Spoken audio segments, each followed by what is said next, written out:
Kali ini saya akan membahas artikel dalam bahasa Jerman. Artikel dalam bahasa Jerman biasanya letaknya di depan nomina, fungsinya sebagai penyerta.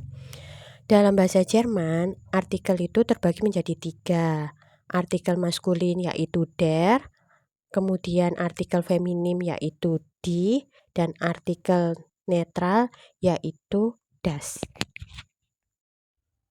Pada kata Hun yang memiliki artikel maskulin, kita dapat melihat perubahannya pada 4 kasus. Yang pertama, contoh kalimat penggunaan artikel maskulin pada kasus nominatif. Das ist der Hund. Yang kedua, contoh kalimat penggunaan artikel maskulin pada kasus akusatif. Ich futtere den Hund. Contoh yang ketiga, kalimat penggunaan artikel maskulin pada kasus datif. Ich spaziere mit dem Hund. Yang terakhir, contoh kalimat penggunaan artikel maskulin pada kasus genitif. Das ist das Spielzeug des Hundes. Berbeda dengan kata Hund, pada kata Katze yang memiliki artikel feminin, hanya terdapat 2 perubahan pada kasus yaitu kasus datif dan genitif. Berikut contoh kalimat penggunaan artikel feminim pada kasus nominatif, yaitu das ist die Katze. Kedua, contoh kalimat penggunaan artikel feminim pada kasus akusatif, ich habe die Katze.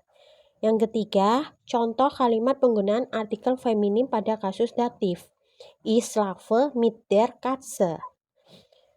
Artikel die berubah menjadi der Katze.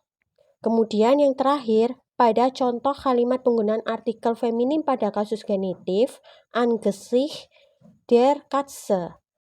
Sama halnya pada nomina Katze, nomina Wort hanya terjadi perubahan pada 2 kasus, yaitu pada datif dan genitif. Berikut contoh kalimat penggunaan artikel netral pada kasus nominatif.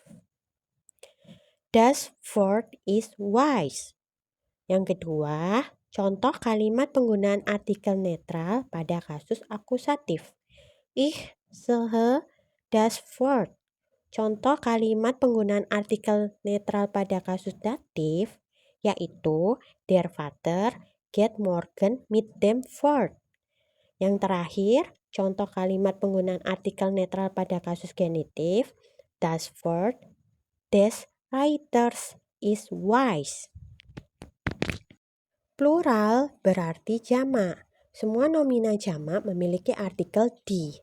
Berikut contoh kalimat penggunaan artikel jamak pada kasus nominatif. Die Tulpen blühen schon. Contoh kalimat penggunaan artikel jamak pada kasus akusatif. Ich gieße die Blumen. Perubahan artikel jamak hanya terjadi pada 2 kasus, yaitu datif dan genitif. Berikut contoh kalimat penggunaan artikel jamak pada kasus datif. Der Vater schenkt seinen Kindern. Kemudian, contoh kalimat penggunaan artikel jamak pada kasus genitif. Ich habe 2 seiner Autos gekauft.